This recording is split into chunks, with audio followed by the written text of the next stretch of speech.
Well, the event is called Post Copenhagen, Where Do We Go Now? And it's a briefing on what happened at Copenhagen, what didn't happen at Copenhagen, and in fact what really did happen at Copenhagen. Because in the popular media, I think there have been a lot of misconceptions about the fact that the meeting was a disaster and so on. It obviously didn't achieve what a lot of people wanted it to achieve, but in fact a lot of things did get accomplished. So what we'd like to do is present an analysis of what did happen at Copenhagen from a number of perspectives. Well, we're going to have several people from the ANU academic community. I'll give an overview of what Copenhagen was about and what some of the major outcomes were.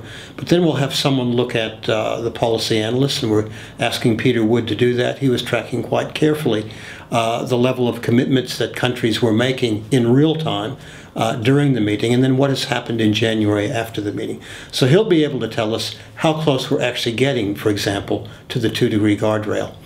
And then we've invited Haley Stevenson to talk about some of the policy implications, the toing and froing, the butting heads of countries, what it means in terms of international governance, and how we're going to go forward with such a fractionated nationalistic approach so far to dealing with the climate change issue. And then we'll have Jeanette Lindsay talk about the educational experience. After all, this is a long-term problem. Climate change is going to be with us for a long time. Copenhagen is only one step along the way to dealing with it. And those of the ANU community who are students now will be living with this for a long time. They'll be living with the legacy of what we achieved or didn't achieve. And it's important that they were involved in the COP15 event, and we want to hear also from them what their views are, what their perspectives are on what happened at Copenhagen. Well, one of the things we want to achieve with this briefing is to go beyond those people who can actually sit in the theater. It's often hard for people in the middle of a working day to get to the theater. This event will be held on the 23rd of February, starting at midday, and it'll go for an hour and a quarter, hour and 20 minutes. And it's hard for people to come into the campus. With modern communication, of course, this isn't a real constraint for getting a lot of people involved in an interactive way.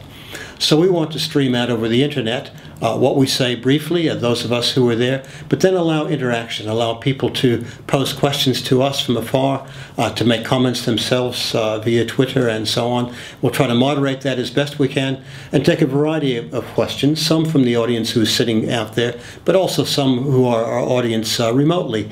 And using modern technology, we also want to interact with them.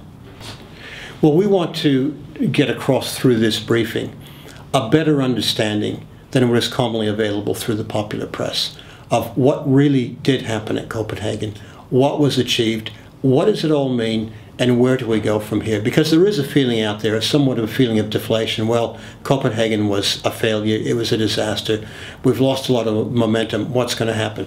I don't think that really fully reflects what happened and where we're going now. And I think it's important that those of us who are experts on various aspects of the climate change debate put forward our views and our perspectives to better inform the general public about what really is going on in the climate change area.